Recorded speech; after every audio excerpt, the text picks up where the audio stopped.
And we welcome you live to Nashville Superspeedway. We may be a day late, but we're certainly not a dollar short as we are getting ready for the Firestone IndyCar 200. Of course, if you were with us last night, 10 minutes before we go on air, the skies opened up and it turned into a deluge. In fact, the drying process continued well into this morning. This is the fence back in the pit area.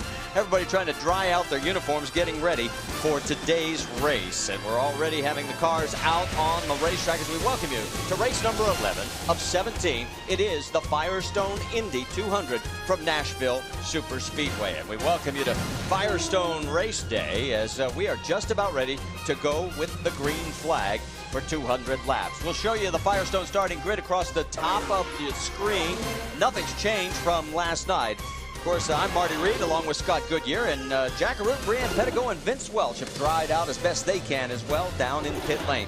Scott, let's talk a little bit about the fact we now have a green racetrack and a much different atmosphere than last night. Well, obviously the race was supposed to go underneath the lights last night. As you can see the onboard cameras here, see if your favorite driver is there. But conditions have certainly changed from the fact that underneath the lights the cars work one way. Here in the heat of the day, 12 noon, different conditions for the drivers. Have the engineers got the right setup for the drivers here today? It's a bit of a guesswork, but we'll watch to see how many changes happen during pit stops to make sure that those drivers can get the cars working as they need to, Marty. One lap to the green. One of the rows we're going to keep an eye on is row number 2, because that's where we're going to find Tony Kanaan and Sam Hornish. They're going to line up side by side. Remember what happened last week at Watkins Glen. How could you miss it unless you were buried underneath a rock? We'll find out if they've truly buried the hatchet, as they said yesterday. They both spoke, said everything's okay, we're cool, we're going to go racing. What do you think? Well, drivers are drivers, and they want to be in front of the car that's actually closest to them, and right now you never seem to forget an altercation that you had. They'll both want to be in front of each other going into turn 1. Everybody forms up behind Johnny Rutherford in the pace car. We're into turn number 3. Get ready, because the Firestone Indy 200 is green. Green flag, green flag.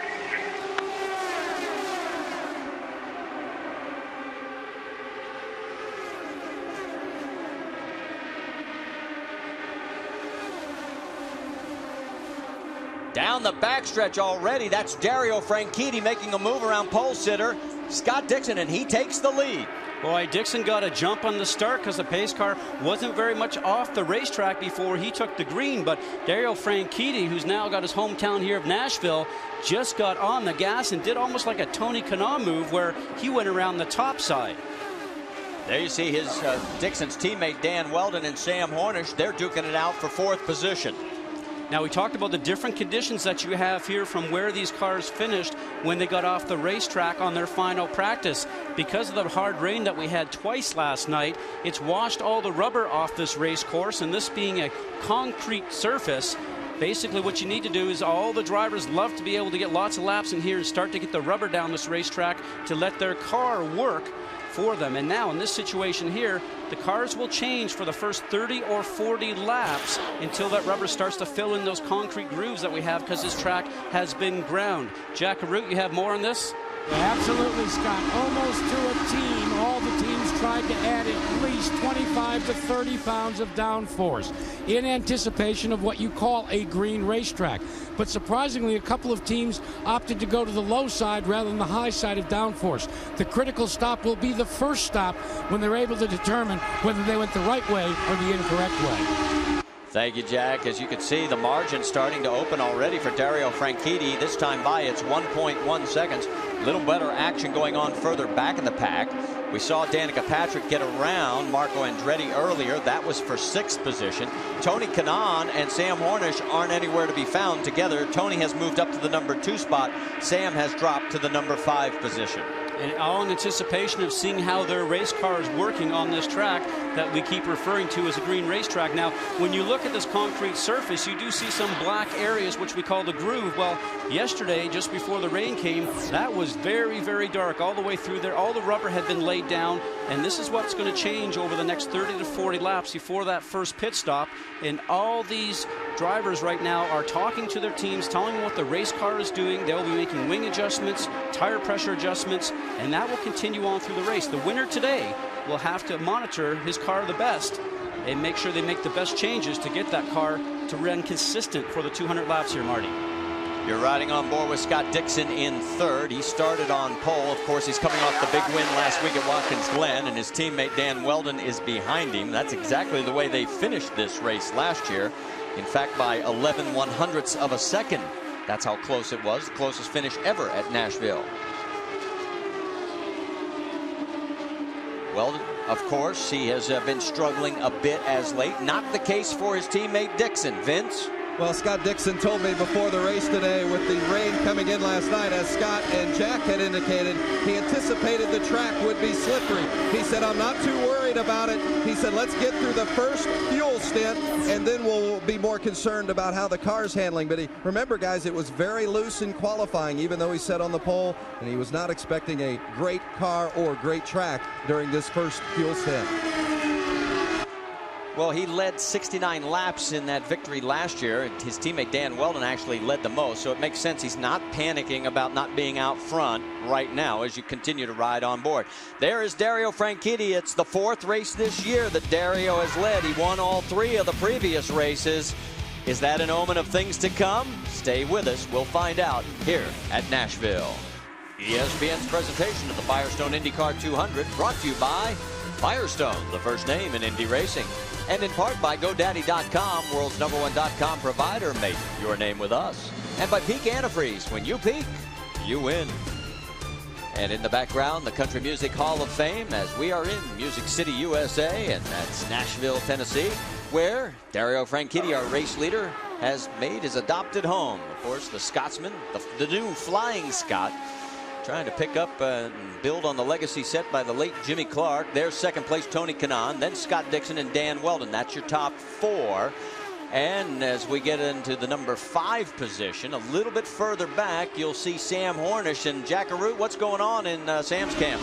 Well, Sam Hornish is waiting desperately for that first pit stop. He does not like the condition of his race car right now, saying that it's a little bit loose. They've tried to work with the weight jacker to see if they can adjust on it. They have decided at the first stop they will add some front wing. Let's check in with Brienne Pettigo. Well, Danica Patrick has moved up one position to 6th place.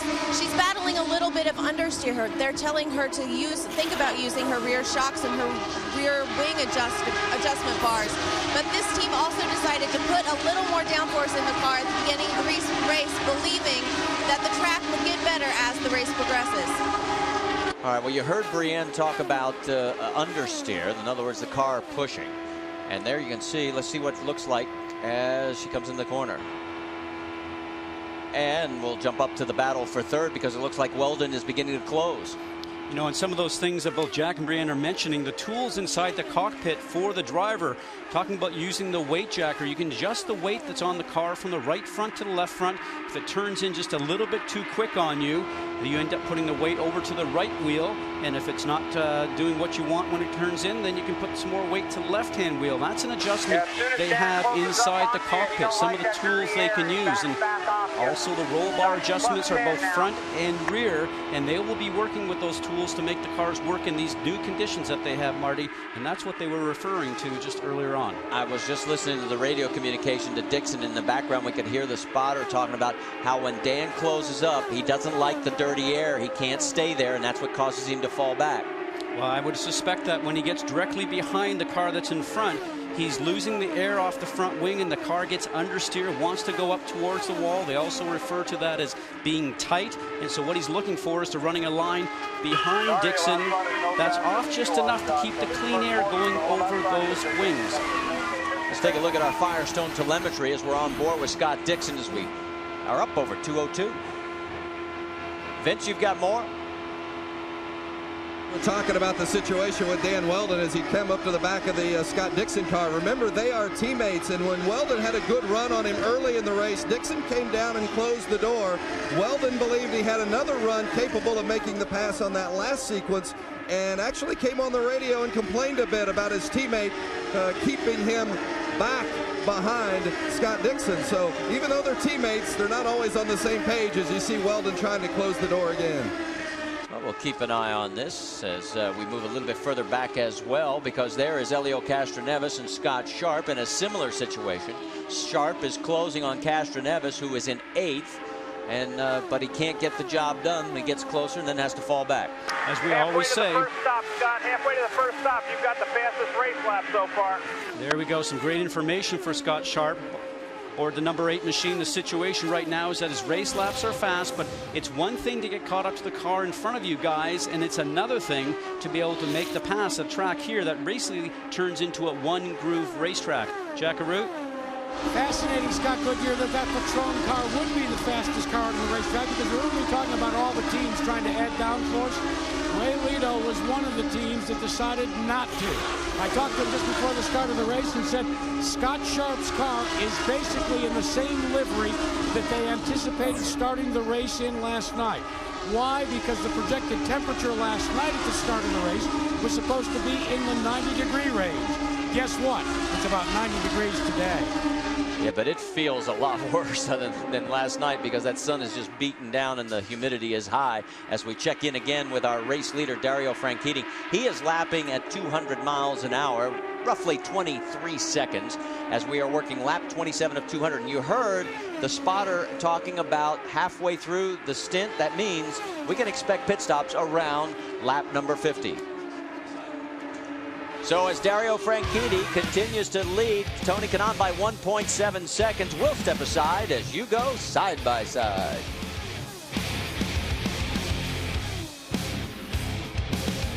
Back here at Nashville Superspeedway, Dario Franchitti, our race leader, working and closing on Sarah Fisher.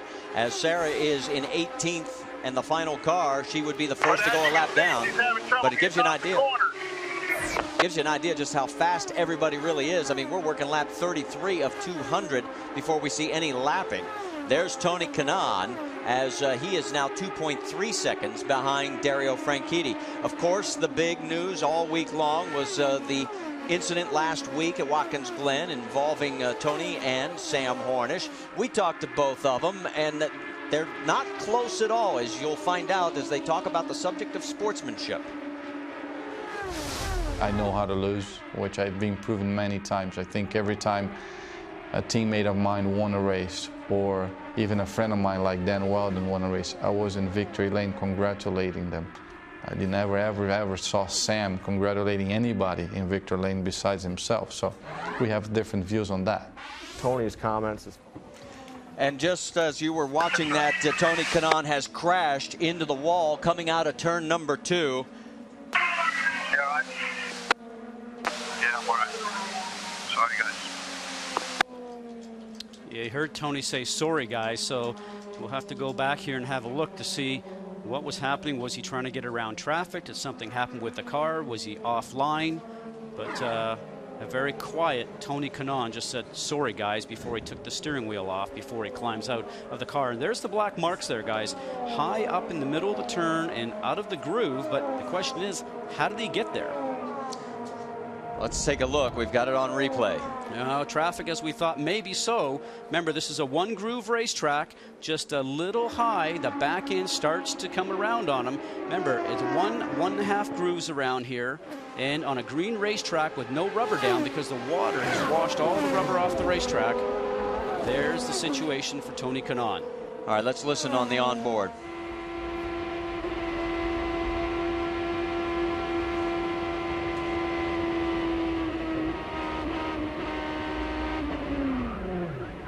See how quick that happens? That is oversteer when the back end of the car comes around on the driver. Now, he's up in the gray area, so there's no grip there. Now, Sarah Fisher on the low side, who he's passing, her car also wiggles, and it's probably because she's trying to hold it down into the groove when the other car is going by on the high side, Marty. And, Scott, my question is, normally we see these guys on this type of track, they just slide to the wall.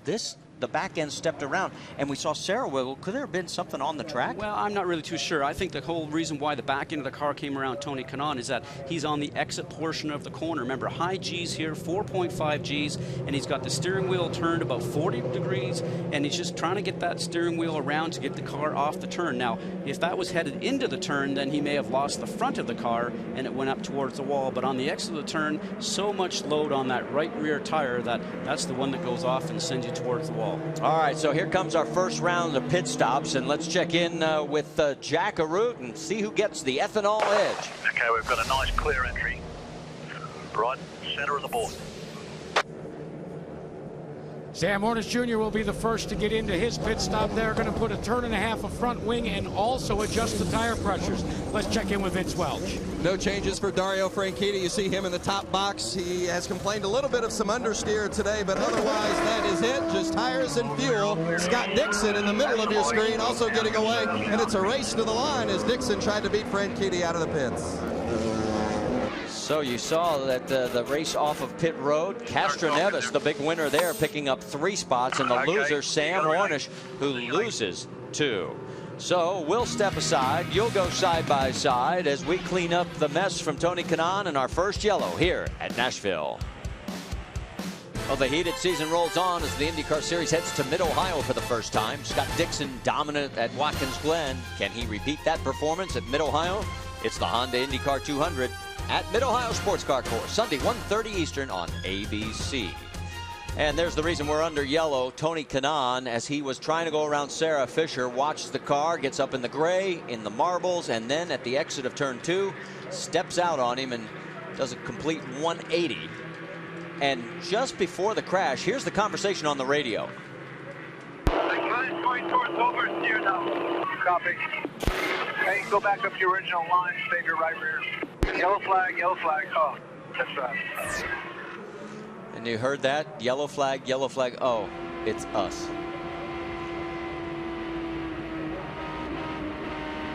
Jack, we're taking another look at this. Give us an update from the pits. Well, fellas, let's tell you, track position, as you've said, is going to be so very important. All of these teams wanted to try and short fill or try and just change the tires. But with what happened with Tony Kanaan, with what's happened with all their cars, the big concern is whether you had severe push or severe loose in your car. They had to make wing adjustments. There's where the problem begins to surface. You've got to change the tires first, then make the wing adjustment. That'll add a second and a half to a stop, and that'll pretty much negate any shot you've got of gaining a spot on pit road. Well, talk about gaining a spot. Tony could lose a spot in the championship chase. He could drop to 4th in the points. He completed every lap in his 04 championship season. He's now crashed out of 2 of the last 4 races. Let's reset it for you. It's now Dario Franchitti, Scott Dixon, Dan Weldon, and Elio Castroneves up to 4th. Danica Patrick is up to 5th. And we're back to green.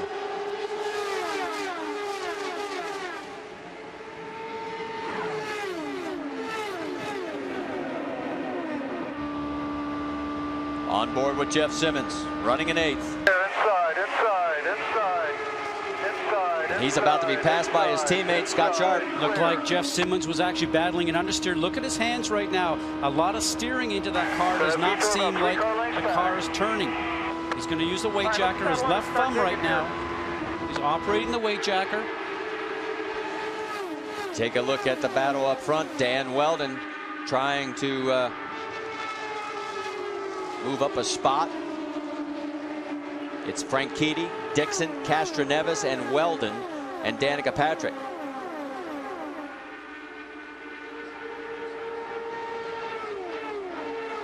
Behind Danica, it's Sam Hornish, then Marco Andretti, Scott Sharp in 8th. All the way from Sam, you're about +8 on him. 8-10.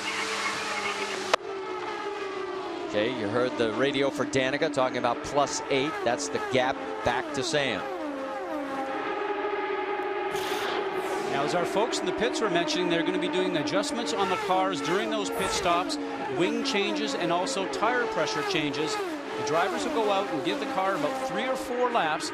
So watch Weldon right now, starting to have a look on the inside. Elio Castroneves, nice clean move that he got done. And once the car's got 2 or 3 laps on them and stabilized, then they'll give a report back to the pit lane and let them know how those changes worked for their car on this green racetrack. And Weldon got by, and look at Danica closing quickly on Elio Castroneves. What's going on, Vince?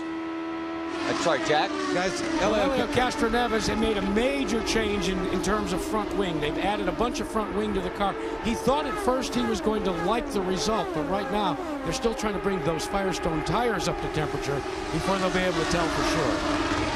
It's interesting you mentioned that, because I noticed on the restart, Jack, that he was actually lagging back behind the cars in front. And when you make a major change like that on your front wing, you can really tell, even coming up to speed before the green, whether or not the car is going to be too positive, and that means turning in too quickly. And I wondered why he lagged back on the restart. It's probably because he needed some clean air in that car just to sort of get a feel for it. Well, so far, now that everything's sort of sat down for a few moments, so we have caught up with Tony Kanaan, Brienne.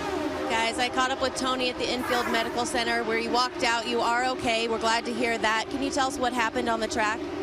I really don't know. I think I was trying to go around Sarah, and the track, it's still very green because of the rain last night, and I just lost it. With no warning, I just lost it. So very disappointed. I think the whole 7-Eleven team did a great job all weekend long. We had a consistent car. I don't think it was the fastest car out there, but it's a big hit for the championship. So we got to move on. I think we've been having a lot of action the last 2 weeks. So I guess it's time to regroup and then move forward.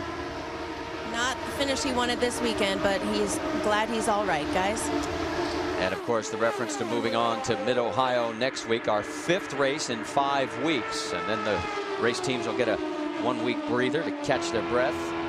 As we go back on board with Scott Dixon currently running in 2nd place. Dario Franchitti in front with Weldon right there behind him. As we continue here in Music City, Nashville, Tennessee. Stay with us. We've got a lot more racing to come. There's your late race leader, Dario Franchitti, by 0.6 of a second over Scott Dixon. And of course, if we take a look at the points, that's exactly the way they're running there. And this is points as of now. If the race ended, Franchitti would lengthen his margin from 47 to 60. Weldon would jump ahead of Tony Kanaan, who's crashed out of this thing. And Sam Hornish would remain in 5th. All right, Scott, you were noticing something as we went to side by side. Let's take a look at the different race lines.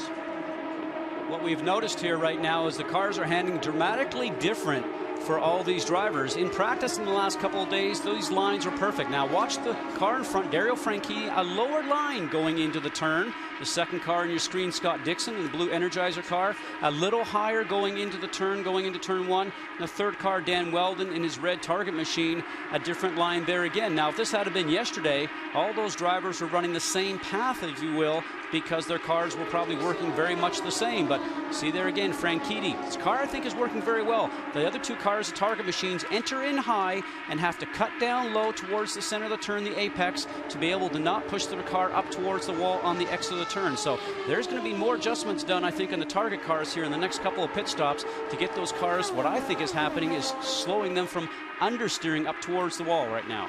And if you're just tuning in at the bottom of the hour, welcome to the Firestone IndyCar 200, race 11 of 17 on the 07 schedule. We're at Nashville Superspeedway. I'm Marty Reed along with Scott Goodyear.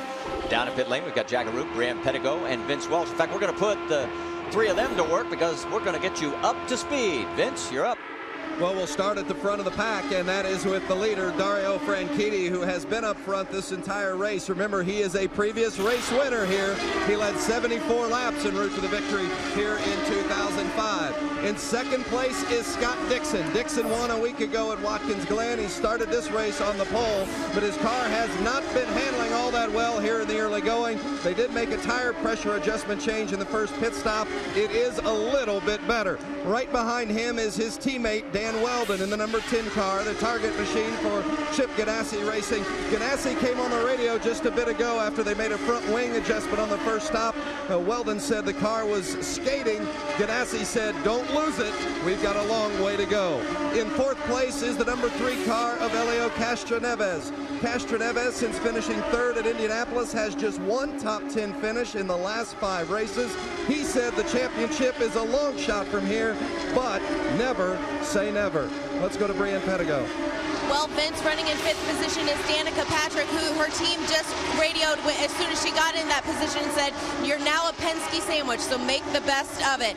There is a bit of concern about her left front mirror. They made an adjustment to it before the race started, and she has radioed to her crew saying they may not have made the correct adjustment. Jack? Well, that Penske sandwich is topped off with Sam Hornish. Remember, Hornish made major adjustments in tire pressure, major adjustments in the front wing. None of that has paid off for Sam Hornish. Brienne continues to complain of a loose race car.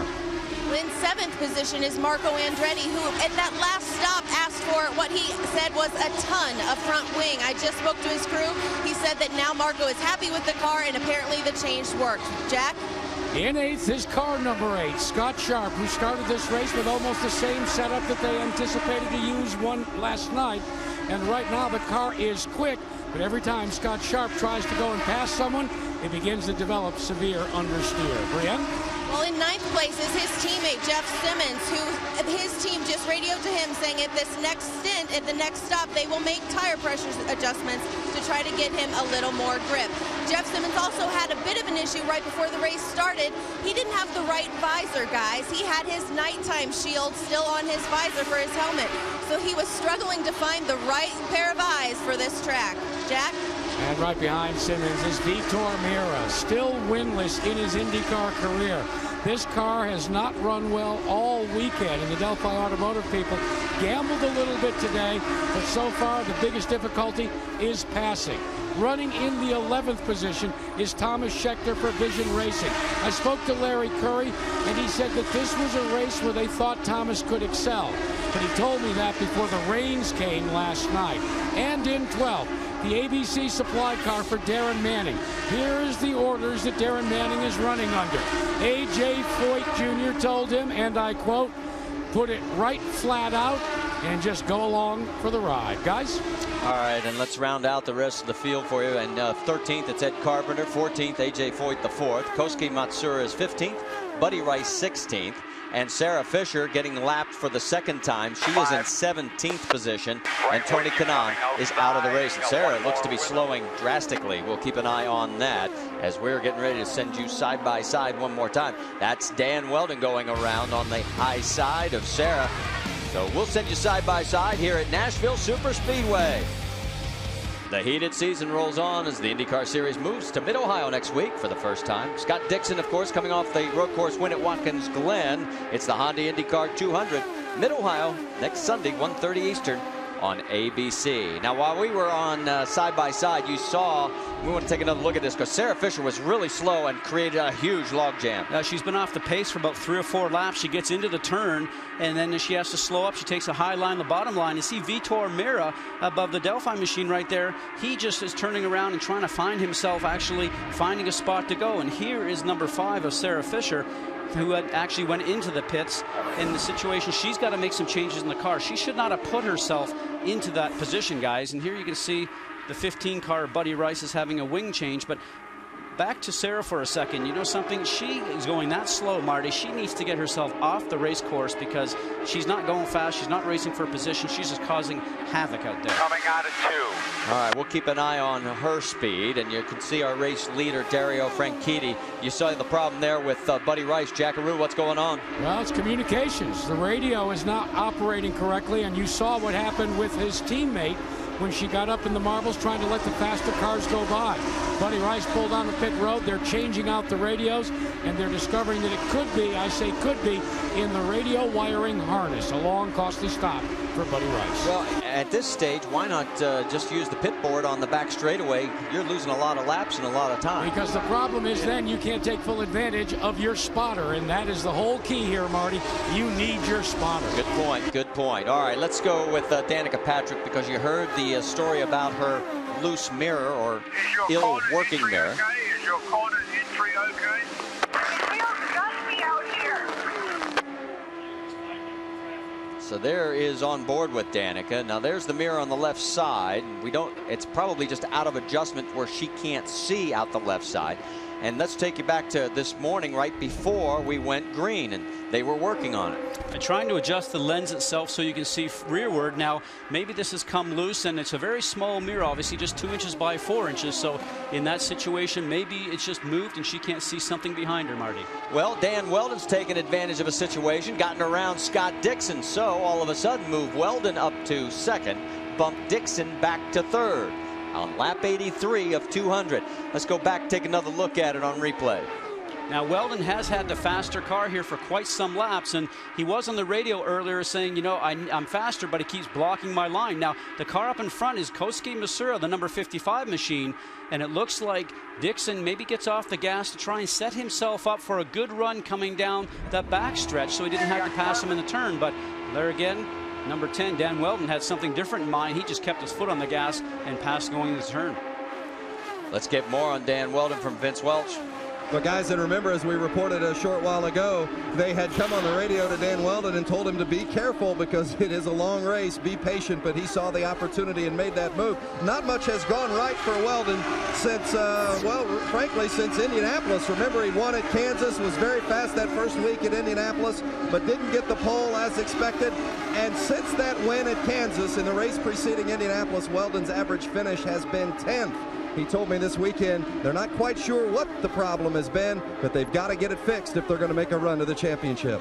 All right, thanks for the update, Vince. Let's take a look at our Honda lap leaders. It won't take you long to get through this list because there's only one name, Dario Franchitti. And we're not trying to jinx Dario, but the last time a driver led every lap of a race, 2003, Scott Dixon led every lap of the rain-shortened race back at Richmond. That's the only time it's happened in IndyCar Series history. And right now, looks like a little bit of traffic. Well, and for Dario Franchitti, if he leads the most laps here, as we're seeing Weldon now starting to take advantage of Franchitti's problems with traffic up ahead. Whoever leads the most laps here is Weldon's going around the high side. It's a race for first place right now.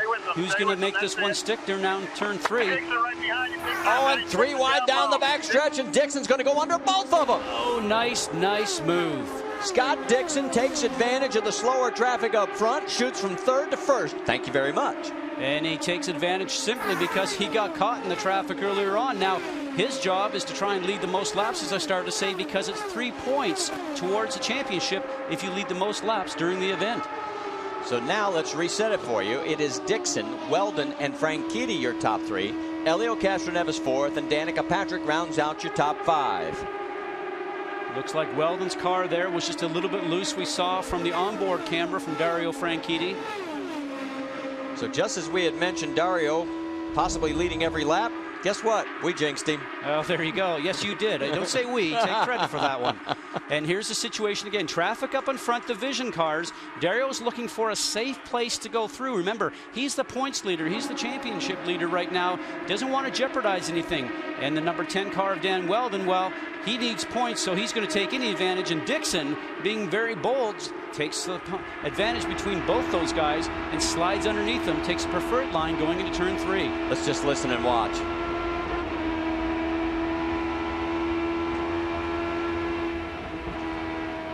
And a nice draft. And here's Dario Franchitti. It looks like he's coming in, Marty. Well, at lap 92, remember we last pitted on lap number 38, Vince. Dario Franchitti is coming into the pits as you see him on pit lane. He's been complaining a bit of an understeer, and you saw him go through that hairy traffic situation. But these guys are very patient. They say, let's make a clean pit stop, make the necessary adjustments that we need to make, and go from there. No chassis adjustments. They've decided against it. A full fuel and away for Dario. Yeah, and Scott Dixon in as well. Both of the Team Penske cars have peeled off. They're back out on the racetrack. Dan Weldon is currently your race leader. He is still out. Reset your fuel, then concentrate on Rick. Like last time.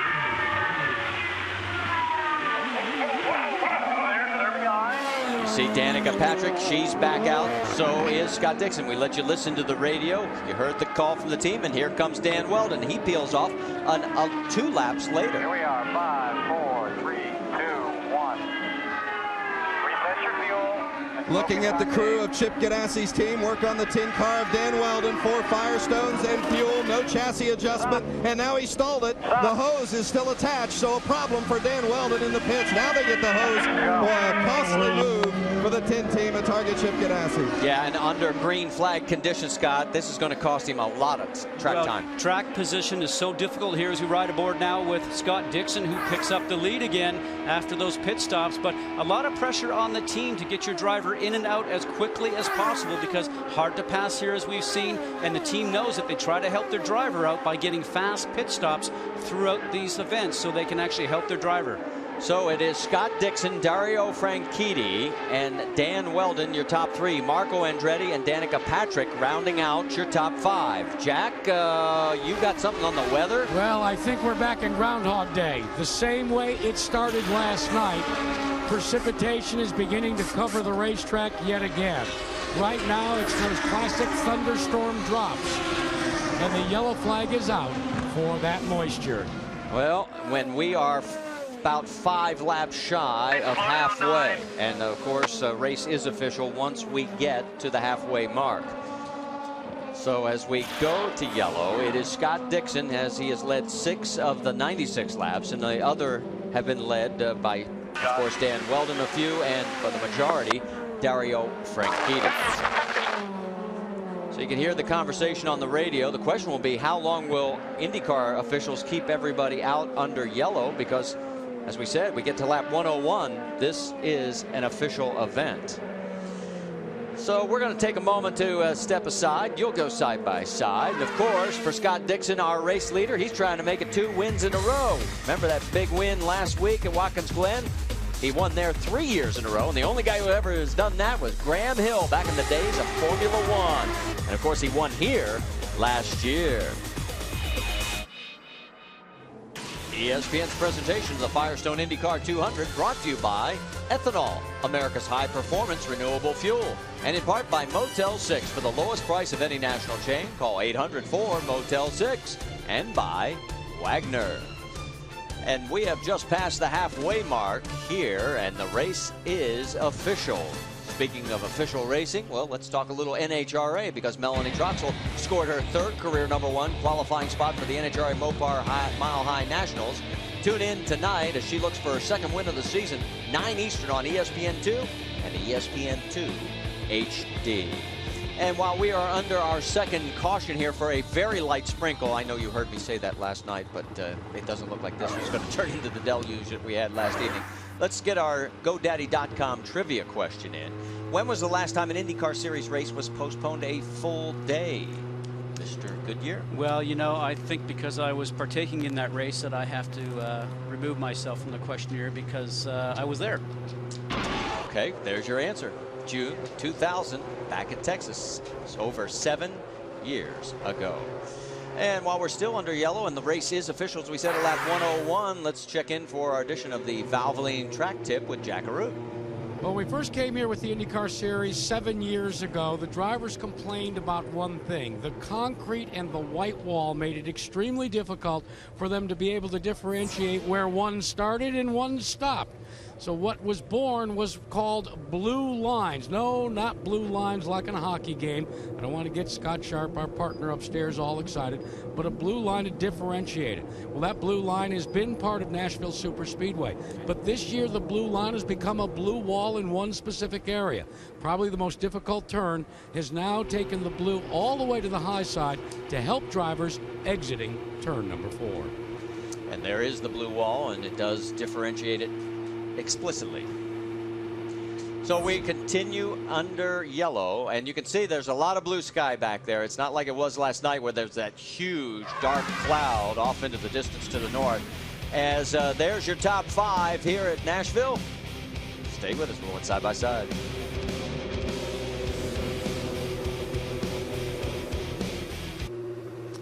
Can we talk about the late arriving crowd when we come back and talk about that? You know, I can get that bridge in. Because the crowd. No, the crowd. No, it's filled in good. more and more. Yeah, because we're bringing up something that we don't want to talk we're not about. side by side. Great. Thanks. I just.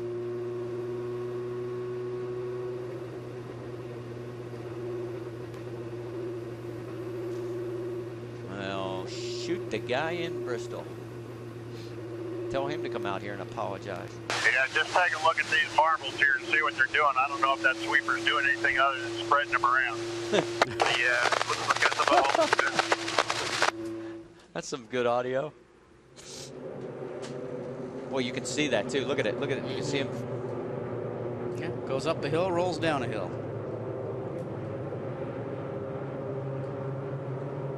But you know, we're under yellow for rain. Why not? Didn't use a vacuum cleaner. Yeah. Suck those babies Remember up. Poppy at Phoenix? Before he passed away, had that old thing he used to fix up all the time, that vacuum cleaner he used to drive around the racetrack in. Yep. Oh, yeah. Yep, that old white thing. Well, you know, at NHRA, they got a sucker. And they nicknamed her Monica. Honest to God, that's them, not me.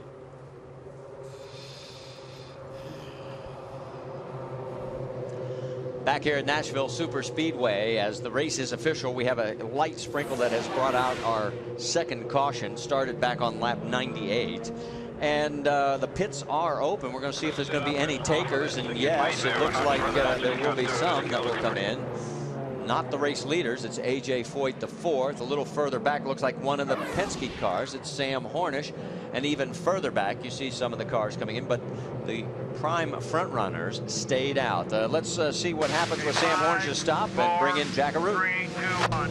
You hear Roger Penske vectoring in Sam Hornish. Here is the problem that Sam Hornish has been encountering as they top off the fuel in a first indication that they're going to go and try and go into fuel conservation mode.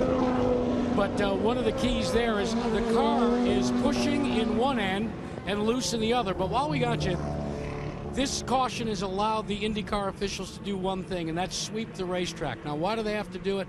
Well, we've been talking about the concrete and how abrasive it can be on the tires. Going back many years ago, we talk about it being like a cheese grater. And all of a sudden, all this cheese ends out on the racetrack. Now, what you want to be able to do is get that cheese, like tires, to fill in the grooves in the concrete. But sometimes it just is stray. And then you'll hear drivers talk about marbles. Try and slide and drive out of the groove on that. Thank you, Jack. Now you got to clean up that mess. Now here is the real deal out on the track. And it's not actual marbles that we used to play with when we were kids, but it's those rubber balls that actually turn into the size of marbles that are actually up there. And that is exactly what causes the problem with Tony Kanaan. He got up into the marbles and the back end came around because of loss of grip. And if you actually go up there during the race because you're trying to let traffic go through, those marbles get on your tires and cause less grip also. So Jack has got his area cleaned up. It looks like the rain has stopped, so we're going to go green soon. Back here under our second caution for a light sprinkle at the Nashville Superspeedway. The race is past halfway. If you're just tuning in, let's get you caught up on what you've missed so far, because in the beginning it was all about Dario Franchitti. He led the first 88 laps. Our first caution of the day was brought out with this incident as Tony Kanaan, the back end just swapped ends on him as he was trying to pass Sarah Fisher, and he hit the wall at the exit of turn 2. And then Target Chip Ganassi's team all of a sudden shot to the front. Great pass by Scott Dixon to take over the race lead, and not too long after that, well, we had a little bit of sprinkles, as you can see on our onboard camera. But as we are getting ready, we get word that we will have one lap remaining before we go back to green flag racing here at Nashville. And Marty, this restart is going to be so very important. Scott Dixon is very aware that Dario Franchitti is behind him in second place. Now, there's a 10-point differential between first place and second place. 50 points for first and 40 points for second. So Scott Dixon, who's chasing Franchitti in the points championship right now, certainly knows that if he can actually stay in front of him, he can gain some points towards the championship. And on the other side of that, Franchitti understands that, but this restart is a great time to pass on this very narrow 1.3 mile course here at Nashville. So let's watch to see what's going to happen with these two. We have 12 cars on the lead lap. The first two in your screen right there, Scott Dixon, Dario Franchitti running first and second. The third car in that shot right there, the number 20, Ed Carpenter, he's a lap down, followed by Dan Weldon. Marco Andretti and Danica Patrick, they are fourth and fifth. So Carpenter, the one lap vehicle that could be a little fly in the ointment, as we are back to green at Nashville.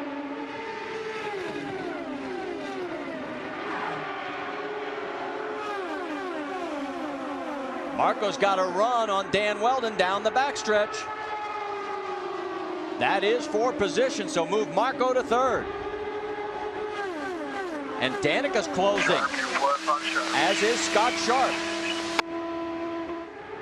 Now Weldon's moving around, trying to find a line, not giving much opportunity to Danica Patrick. Watch her wheel right now. She's seesawing at it as the car in front takes away the air over her wings. Now remember, Dan moved on Danica back in Milwaukee, and they ended up having a conversation at the end of that deal. All of a sudden now things start to settle down a little bit. Action going on a little further back. Looked like Darren Manning trying to make a move underneath. Nothing has changed up front though. Scott Dixon continues to lead. And there is Sam Hornish trying to make a move around one of the Vision Racing entries. I think that's Thomas Schechter. And yes, it is. So it would be for position. That's for 10th on the racetrack. Of course, for Sam Hornish, he doesn't want to even think about last year here. He crashed in turn 2 on lap 130. Now, one of the reasons Sam has not been handling well, we've heard about that. Let's go back and take a look at the restart because you said this was going to be oh so important. Let's take a look at Sam's restart. Oh, everybody's bunched together, and restarts are a great time to pass cars on the restart when they're all close together. And here he goes on the top side, the number 22, AJ Foyt the 4th, and on the bottom side, the number 4 machine, the Delphi car of Vitor Mira takes advantage of that also. Now Sam's on a bit of a different fuel strategy. Remember, he came in there just at the very end of that last caution yellow to top up his fuel, so sort of gambling on maybe getting a little bit further in the race before another fuel stop. Well, he has 11 laps in hand over race leader Scott Dixon. Let's bring in Vince Welch. Guys, one of those having an issue is Sam Hornish's teammate, Elio Castroneves. They're having communication problems. Tim Cindric, who handles race strategy for Castroneves, is unable to communicate with Elio. The good news, if there is a silver lining, is that Elio can hear his spotter, which is critical here. But right now they're trying to get the radio issue fixed in the Penske pit. All right, let's go back up to the race lead and check in and see how Scott Dixon and Dario Franchitti are faring. There they are, running first and second. The margin on the clock is about a half a second. That is still Ed Carpenter holding station there in the 3rd spot on the racetrack, although he is a lap down in 13th. Let's take a look at our Firestone telemetry. Now the trick around here is to see if you can keep 100% throttle all the way around. Sometimes you can do that when you're by yourself, or as we ride aboard with Dario Franchitti in the Canadian Club car, when he's got a bit of a gap between the car in front of him, which is Scott Dixon. The key, though, if your car is going to work well in traffic, is to be able to keep that throttle on as much as possible as you get into the turn behind the traffic that's in front. Remember, not much grip at this race course here. It is concrete. Firestone brings a great tire along, and there's Marco Andretti, the number 26 car, who's finishing or running in 3rd spot right now. And I guess according to Brianne Pettigo, he's got an issue with Ed Carpenter in front of him, Brianne? That's right, Marty. He was really happy with that restart, gave his team exactly what they needed there, but now he's just struggling to get past Ed Carpenter, who he says just won't get out of his way, guys. And right behind Marco is Dan Weldon, who wants that position back. And I got to be honest, Carpenter is holding station and maintaining the race pace. I mean, I'm looking at his speeds. He's running 199, and they were at 200. Well, and they're very close in speeds, but on a track that's very difficult to pass on, like it is here at Nashville Superspeedway, a lot of drivers get frustrated very quickly because when you can get close to a car and get caught up to them, it's very difficult to pass, and that's probably what these drivers are experiencing. You know, a lot of courses you can actually get up within a couple of car lengths and still be able to get around, but here, maybe your car doesn't work so well when your car is actually even 10 car lengths back behind the car in front, and that's what I think a lot of drivers here have been complaining about the last couple of days. Now, there again, you know, he keeps his foot on the gas. He's not really causing any harm or foul for the cars behind, and he wants to try and get back in the lead lap, guys, so he's a race car driver. That's right, he is the first car, 1 lap down. Meanwhile, we've drifted back to the battle for 9th because Sam Hornish is in 10th, trying to track down the 14 of Darren Manning.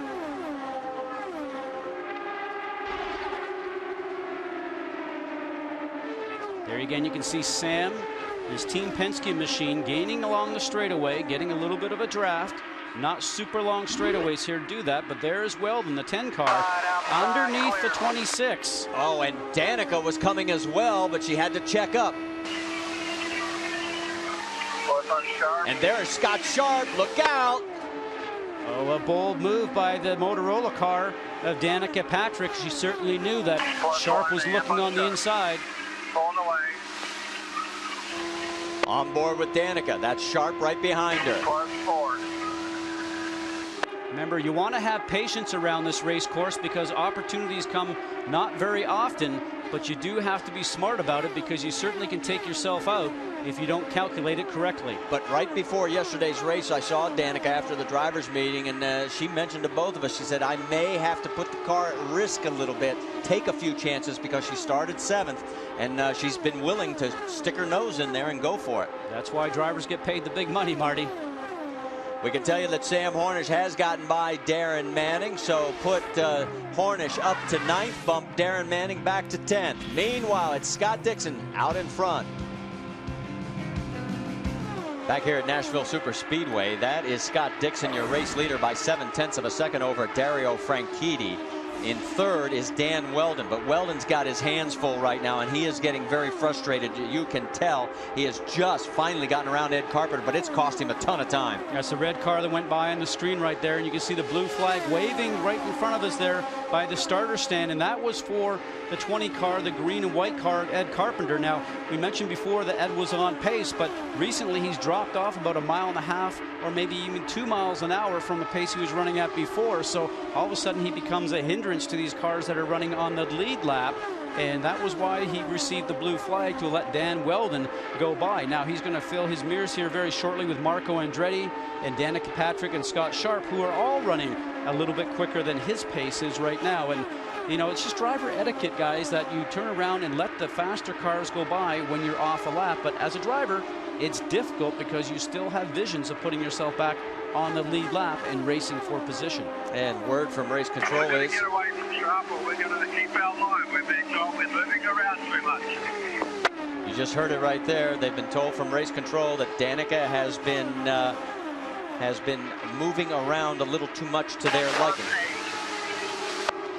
And I think that goes back to her move going into turn 1 with Scott Sharp, who was trying to take advantage of the momentum loss that both of those cars had in front.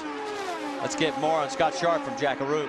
Well, Scotty, you hit the nail right on the head. Scott Sharp realizes, as does his team, that Sam Hornish tries to go the inside of Jeff Simmons.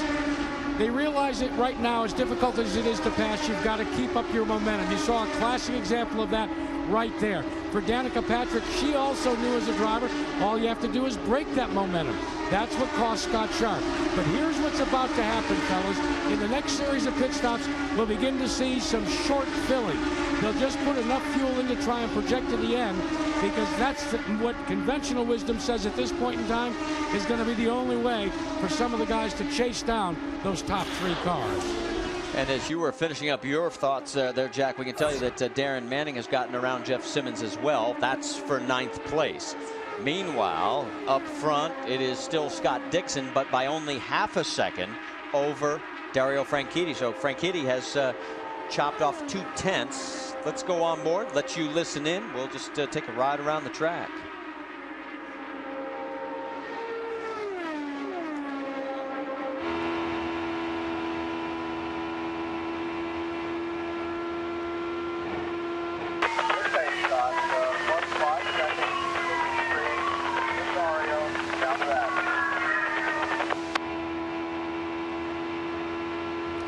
Information that Scott Dixon was listening. He said good pace.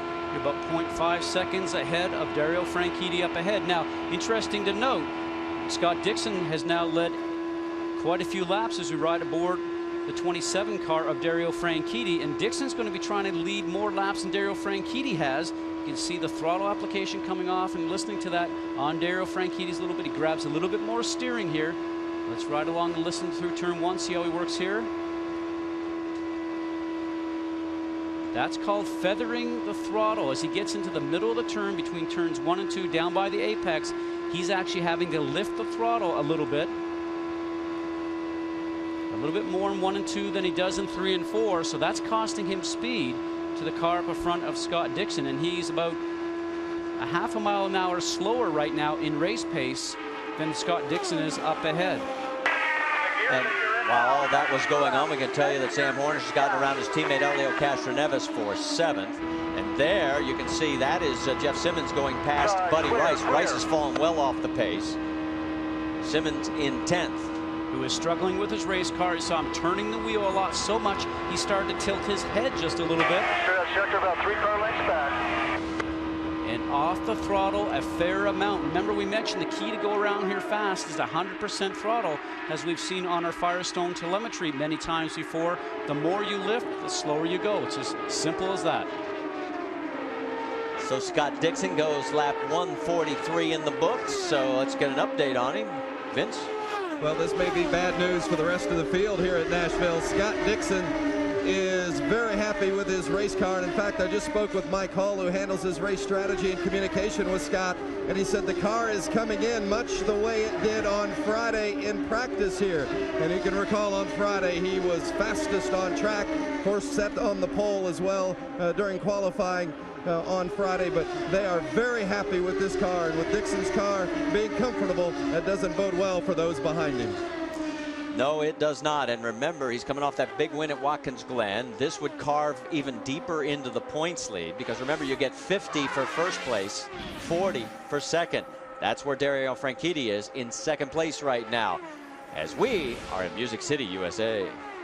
Back here at Nashville Superspeedway, there's your battle for first and second. Let's take a look at our Honda lap leaders. Dario Franchitti has led the most so far, but Scott Dixon's clicking them off one by one.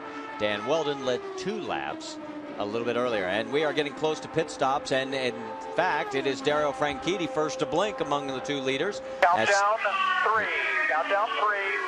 Now that is Scott Dixon's radio. He's got 3 laps to go. Vince? Well, Dario Franchitti is on pit lane. They will not make any chassis adjustments. They have not made any changes to the chassis all day long, and that's an indication that the car is handling to Dario's liking, and he's very picky about his machine. So the crew has hit it perfectly with engineer Alan McDonald. Firestones and ethanol fuel for Dario Franchitti, and let's see if he gets away cleanly. He does. And with 48 laps to go, that's in the window, which means he should be able to go the distance. Absolutely, he'll make it to the end now. And the number 9 car, Scott Dixon, who's leading, the pressure now goes to his crew to make sure he gets in and out as cleanly and as efficiently as Dario Franchitti's team did. And he will have that whole crew on edge as he enters in. Ricky Davis, the chief mechanic, and his group will have to make sure they have an excellent stop. And it looks like Scott begins the slowing down process. There's Elio Castroneves making his way onto pit lane, lighting up the Firestones. Here comes Scott right behind him. Vince, sending it your way again. Well, Scott Dixon, 12th at Texas and 10th at Iowa. Otherwise, his average finish, 2.6. And what's amazing is that he's not the points leader as he continues to chase Dario Franchitti. You saw Dixon just remove one of the tearaways from his visor, indicating that the track has been dirty, and some of that has been getting onto his windshield or his visor screen. Ricky Davis changing on the outside front. No chassis adjustments with Dixon, and the Energizer car is away. Let's send it over to Jack Arute. Now remember, Dan Weldon will be bringing the car down on the pit road and trying to gain some spots, as he is your leader at this point in time. But also remember, the last time Weldon was waved out before the fuel nozzle was detached, he had the wherewithal to stop, not stall the car. Look for a short fill here, because they won't have to take on just as much fuel. As soon as these tires are on, they've been given the tag, and they are, there's a problem on the right rear. They've got a rear track. It has cost Dan Weldon a number of spots. Oh, and the frustration from Dan Weldon inside the cockpit, beating on the steering wheel when he was let down and had to go back up. Now remember, that happened back at Homestead, Miami, and he had the car that was so confident, he got on the radio and said, guys, I've got you covered. I want to listen to that radio right now. I don't think he thinks he has this field covered at all. And this is a different racetrack, Marty. This is so difficult to pass on because of the narrow groove that we have. 1 groove or 1.5 grooves, much different than the 1.5 mile track that we run at Homestead with that progressive banking. But you know something? We mentioned just a moment ago how difficult it is here on the crew to make sure they do everything perfectly, because they know they can help gain or lose positions for their driver out on the race course.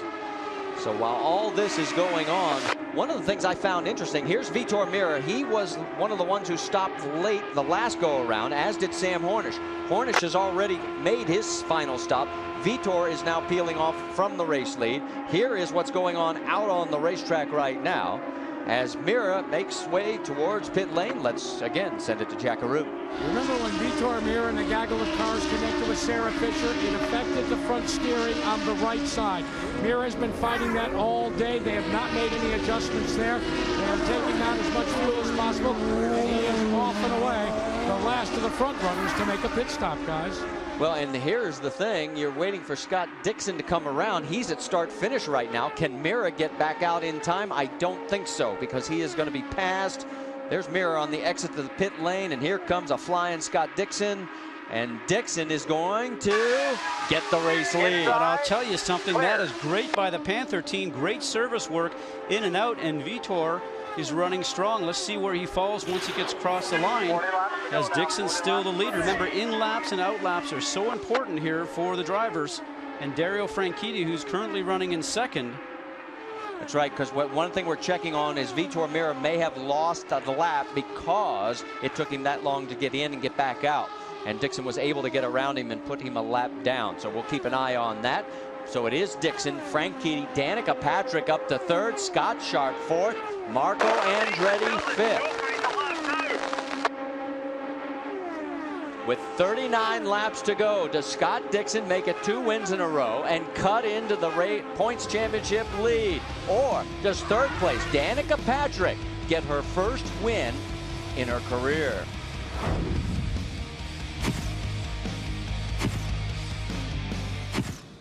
All right, here comes Scott Dixon here at Nashville, and he is approaching lap traffic once again. As you see the running order across the top of your screen with the margin and 33 laps to go. We are on record-setting pace with our fewest cautions. Vince, bring us up to date on Dixon.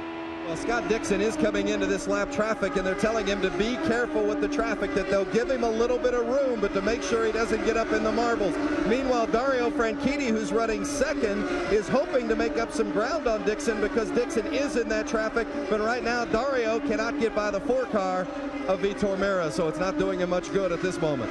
Well, that 4-car, as we saw coming out of the pit lane after that great Panther pit stop, the 4-car was trying to beat out the 9 of Scott Dixon to get ahead of him so he could be on the tail end of the lead lap. And there you see the number 4 Delphi machine. But what he's done now is he's actually started to slow the pace up of Dario Franchitti, because Dario did not get by him going down into turns 3 and 4 when Vitor Mira in the 4 machine came out of pit lane.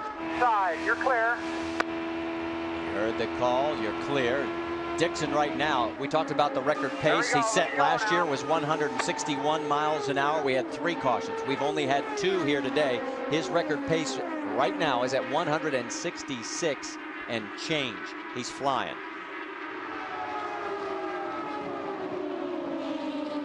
With 30 laps to go, let's get you up to speed in case you've missed anything. We'll start with our race leader, Vince.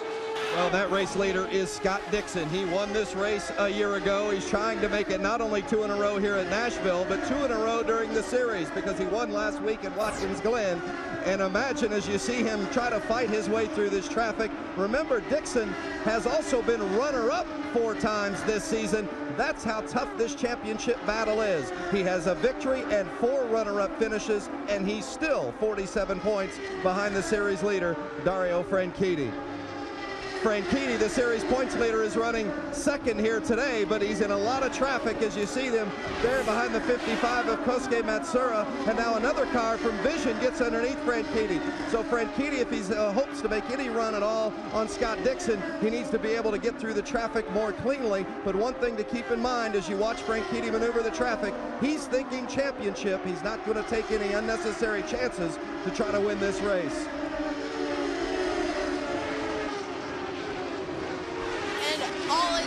The Danica Patrick campus. She is running in 3rd position. She's been getting a lot of help from her spotter, whose birthday it is today. Marv Tresh has been helping with other spotters' communication, getting her past the lap traffic, and especially when she got past Buddy Rice, she even told him, get to him and tell him thank you. Jack? Brianne, Scott Sharp has taken an above-average car and has put in an even more impressive performance as he starts to work his way through the exact same traffic. It has been short filling and quick stops by the Patron team from Ray Hall Letterman that has earned Scott Sharp 4th spot. Brianne? Well, Marco Andretti currently running in 5th position. We are seeing shades of the old Marco Andretti today, guys. Listening to him on the radio is like listening to the Marco we have used to see back in the day. He is very fiery and just wants that traffic out of his way. He's very happy with this car. Jack?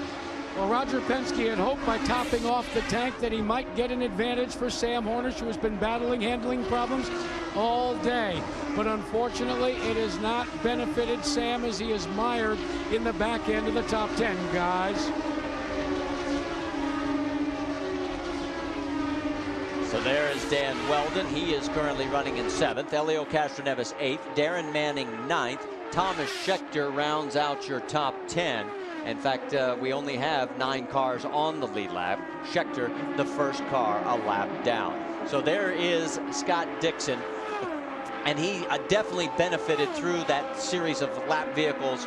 He is now 6.6 seconds ahead of Dario Franchitti. I think he has a car that works better in traffic, meaning possibly has a little bit more downforce on the car, makes the car a little bit more comfortable to drive when cars are in front of you. Now, Dario Franchitti, we saw him trying to work through traffic and not having much luck with it, number one. You can see the gap falling back to Dario Franchitti right now aboard the Canadian Club car. It's almost getting to the whole length of the front stretch, and looking back to 3rd place, Danica Patrick aboard the number 7 Motorola machine. She's now trying to make up some speed. 22 laps to go, and it is spread out just a little bit because of the lap traffic. But Scott Dixon looking to win for the 2nd year in a row here at Nashville. No one's ever done it. In 6 years, we've had 6 different winners. Does that change today?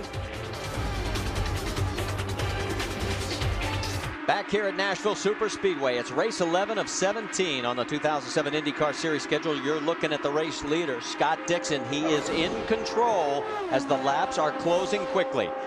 18 to go, 17 this time by, and it is this big a margin all the way back to Dario Franchitti, who is in 2nd place. It is now 7.8 seconds. In 3rd, Danica Patrick, 10 seconds back. In fact, she is gaining. If she can get around this slower vision car, she can close in on Dario. It's Ed Carpenter who's just up there in front of her right now in the green and white vision machine. There's the number 7 machine of Danica Patrick. There's Scott Sharp's machine, who had a great exchange just a few laps ago with Marco Andretti when they got caught up to traffic. And now you see Marco running on the high side here, and they're going around traffic. Scott Sharp's on the low side. You know, Marco Andretti, very, very aggressive, 20 years old. On the low side, Scott Sharp, and you know something? 39 years old, Scott Sharp gets in there, gets the car wiggling, keeps his foot on the gas, and he makes it look easy compared to the 20-year-old. And Marco also dropped another position back to 6. Sam Hornish is now in the top 5. And there they are. That's the gap between those two. Now, it's interesting, Marty, that the teams that are running up front here right now, the Target Chip Ganassi team, Andretti Green Racing team, have relationships with the Indy Pro Series teams that run here on the day before. And it's a bit of a marriage these days, much like they have with Nextel Cup teams running in the Busch Series to gain information on racetracks. The teams that seem to be doing very well here and throughout the series so far this year seems to be the teams that have the Indy Pro Series cars. And interesting to note that Penske, who does not, has been struggling here at this particular racetrack as far as the speed is concerned. All right, let's go back. Watch this. Dixon is just carving up the field. That's Jeff Simmons. You noticed something the last time on this onboard.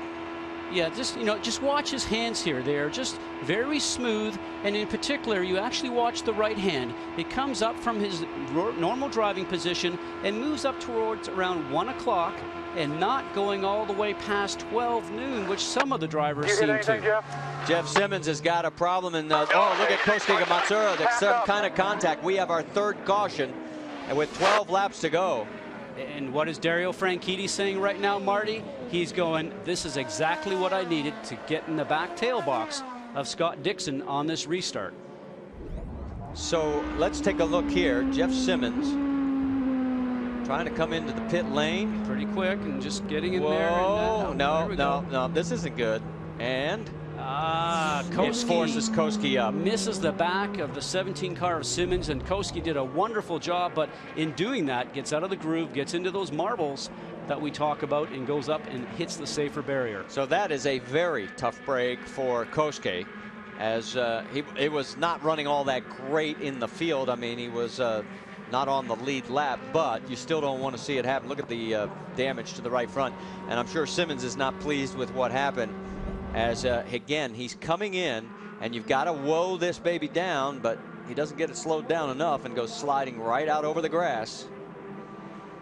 And if you remember, this isn't the first time these two sort of came together, although they didn't touch there.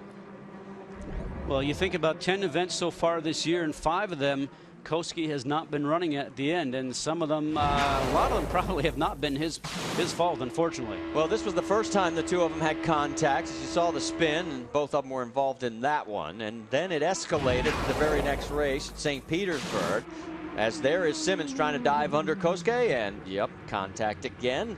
And Koski wasn't too happy with that deal and let not only Jeff know it, but the entire country as well. And then we have today. So I don't think Koski's going to be real thrilled with Jeff again. Well, it's also a damage bill to the right-hand suspension of that car. You know, you're looking at that. That's $12,000–$15,000 worth of damage just on that right front corner alone, along with some body work. Now, Simmons, we're not sure why he actually fell off the entrance road to the pit lane and went back up onto the race course. But if this track was higher banked than it currently is at 14 degrees, if this was like a Texas track or something like that, then he wouldn't have been so lucky. He would have actually probably have crashed his own race car as he got back onto the race course. All right, this time by we'll have 9 laps to go. Let's get a final update as the stretch run from Vince Welch on our leader. Well, guys, maybe the most disappointed of all about that yellow is Scott Dixon, because unless something unforeseen happened, he was cruising to his 2nd straight victory here at Nashville Speedway. Now, granted, there is some distance between he and 2nd place runner Dario Franchitti, but at least the restart provides an opportunity for something to go wrong. So Scott Dixon was disappointed that this yellow came out. Jack Carruth? Well, Vince, the big challenge for Dario Franchitti as he tries to score on his home track is these cars that you now see parading in front of you. Those are what separate he and the leader, Scott Dixon. And this team is not at all happy with the driving style of one driver, Vitor Meira, in car number 4. I can't use the expletive deleted that John Anderson used to describe the driving style of the Delphi Automotive car, but let's suffice to say they're not at all happy. Well, Danica Patrick, running in 3rd position, is reasonably happy with her car and has been all day long, although she is developing a bit of an understeer problem when she gets upon lap traffic. Meanly, Ed Carpenter, who she's been fighting all day to get out of her way. There's a lot of talk at this track about the awesome trophy you get, the Gibson Guitar Trophy, if you win this race. But more importantly to this team, they told me the trophy they want most at the end of the day is a 4-wheel, perfect condition car. They just want to bring it home in one piece, but it looks like she's on her way to that guitar, too. Brianna, remember a couple of weeks ago, I believe it was in Iowa, when Scott Sharp got out of the car after posting one of his first top 5 finishes of the weekend. He wanted to thank everybody for praying for him. Well, the prayers must be working in double duty today, because this has not been a fast car, but really good work on his team's part. Short filling and also encouraging their driver has earned him what could be another top 5 finish. Sam Hornish Jr., on the other hand, has battled an ill-handling car all day. Roger Penske has dug deep into his bag of tricks, and so far none of them have come up aces. Right now, Hornish is just happy to be running where he is, because everything that they've done, making wing adjustments, tire pressure adjustments, and in fact, there has been no consistency. At one end of the racetrack, it's pushed. The other end of the racetrack, it's been loose. All right, so thanks, guys. There's Ashley Judd, Dario's wife, in the pit lane area. And there's Scott Dixon's dad, Mom, as they're waiting, as Bev Patrick waits for the final result. Now, we should point out, between our race leader, Scott Dixon, you heard Jack talking about, there are 4 cars between Dixon and 2nd place, Dario Franchitti. Another lap vehicle back to 3rd place, Danica Patrick. Now, it'd be nice if all those people get out of the way, but it's probably not going to happen. Well, it's not going to happen, and in this series, we don't remove the lap cars in between, although I'm starting to think that I like the system they have in some other series. Let them get out there and do a fight out. Vince? Well, Dario Franchitti was told that Anthony Foyt will move over and let him by, but the 3 drivers in front of Foyt are all racing for position. Don't expect any help from those 3. That will bode well, guys, for Scott Dixon. Yeah, and this is one where I think I agree with you, Scott. NASCAR's rule, lead cars inside 10 laps, single file, they're all to the front. So we're going to be going green flag this time by. You're ready. going, he's going. And you heard it. Here we go. We'll have 5 laps to go this time by. And probably the most interesting race in the track right now that 2 drivers are close to each other would be Danica Patrick and Scott Sharp, and also Hornish. And right now it looks like those guys up in the top part of our screen might have got together, because I saw Scott Sharp lose a lot of positions. Yeah, he got up in the gray and he had to get out of it. Here comes Danica tries to go under Carpenter. He slams the door shut. She has to back out. Here comes Hornish underneath her. Here comes Marco on the high side. This is all for position. Danica still has the preferred low line, and Carpenter still stays in front of all of them. 4 laps to go. Marty, I think what you said, and I agree with you. Boy, it'd be nice if those lap cars were out of the way and you just had that whole train of 6 or 7 cars running towards the green flag. Right now it is green flag. It's green start, but checker flag. And Scott Dixon, Dario Franchitti by 1.5 seconds. Then it's another 2.9 seconds back to 3rd. And now it sort of has settled down again. So let's go back up and show you the margin. There's the lap vehicles back to Dario Franchitti. Next time by, it'll be 2 laps remaining.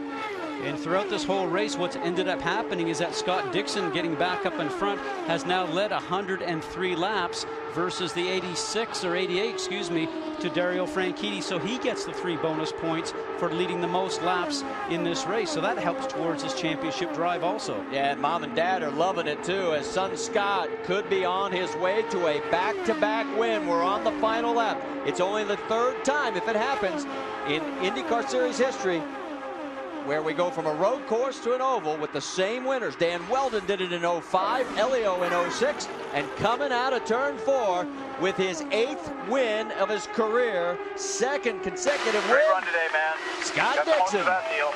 Good job. Awesome job, guys. Awesome job. That's fantastic. Dario Franchitti, the points leader, 2nd. The celebration in pit lane. What, no fist? Come on. No. It's not over yet. Let's get to pit lane. That's true. We haven't gotten everybody to pit lane yet. You saw that Danica Patrick matches her career best from earlier this year in 3rd. 4th place, Sam Hornish. 5th, Marco Andretti. Let's check in with Jack Arute. Well, the brains behind his performance over the last couple of weeks is Mike Hull, who calls the shots for Scott Dixon. And Mike, getting the congratulations of his owner, Chip Ganassi. And it's important when your owner gives you the #1 finger. What accounts for this back-to-back situation? I mean, going from a road course to a short oval like this, what's the secret you guys have got? Well, I think that's the nature of where we race more than anything else. You've got to have race drivers in the IndyCar Series that are capable of racing on any kind of racetrack. And Scott Dixon is certainly one of those guys that can race road tracks, street tracks, and all different size ovals very well.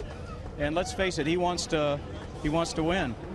Mike, when you're chasing for a championship, and again, Dario Franchitti, you finish ahead of him, you win the bonus points for the most laps. You've been around this sport for a long time. Harder or easier to be the guy chasing rather than the guy being chased? Well, when you're racing an Andretti green car with Dario at the helm, that's a tough chore in itself. Let's face it, those guys do a heck of a job. And racing Dario, there isn't anybody on the face of the planet that's better to race with than Dario and Franchitti. So what Scott's doing, what the team's doing, what those guys are doing, what we're doing is what you do with now 5 races to go. Well, congratulations. Let's check in now with Vince Welch. Vince?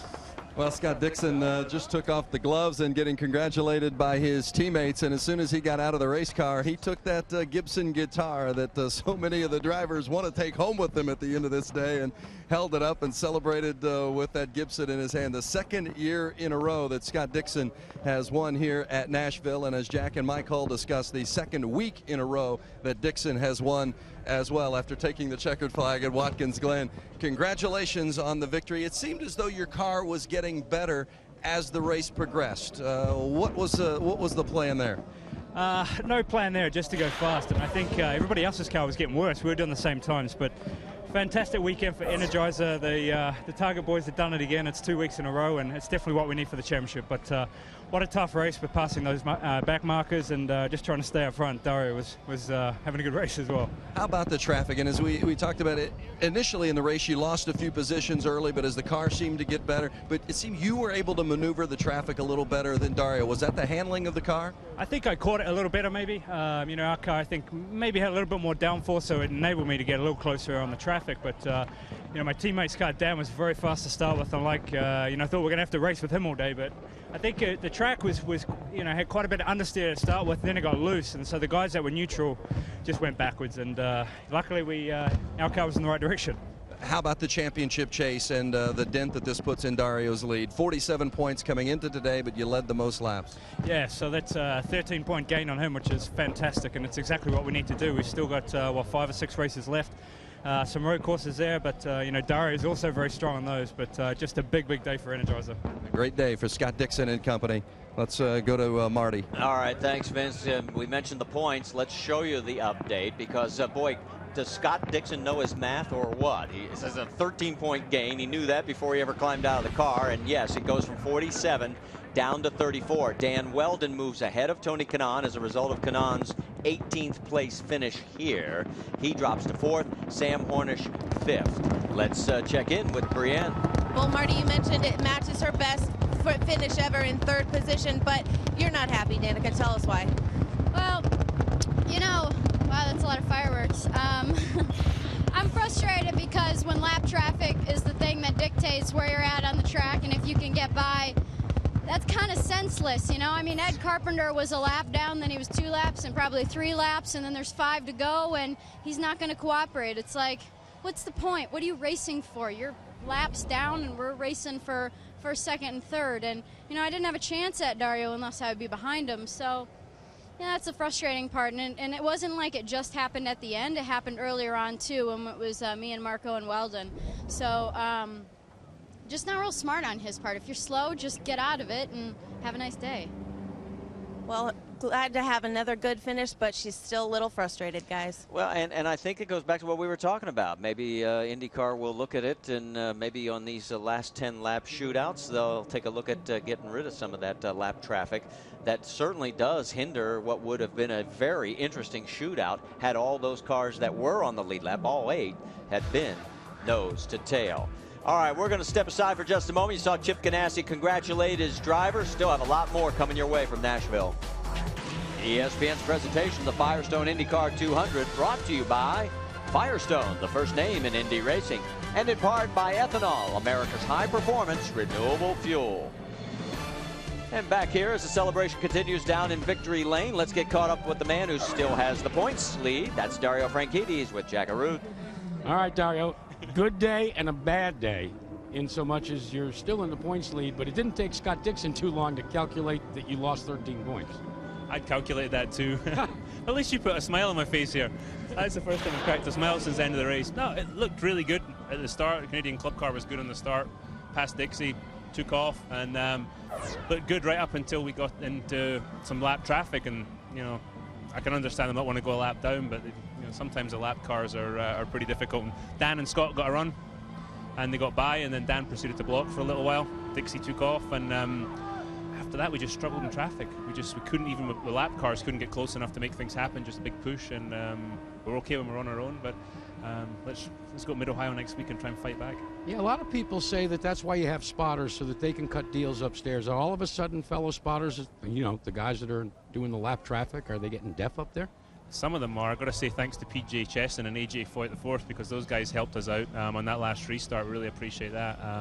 But, you know, what goes around comes around, and if we're ever in that position, we'll make it as hard as they make it for us. But, you know, as I say, I'm really looking forward to going to Mid-Ohio and seeing if we can get that points lead back up. Well, do me a favor, just so we don't feel left out from 1 week ago.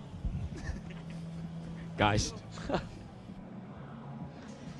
We're having none of that fighting stuff over here, guys, but it's a solid 5th place finish for you, Marco, but you're a little worked up as well. Tell us why.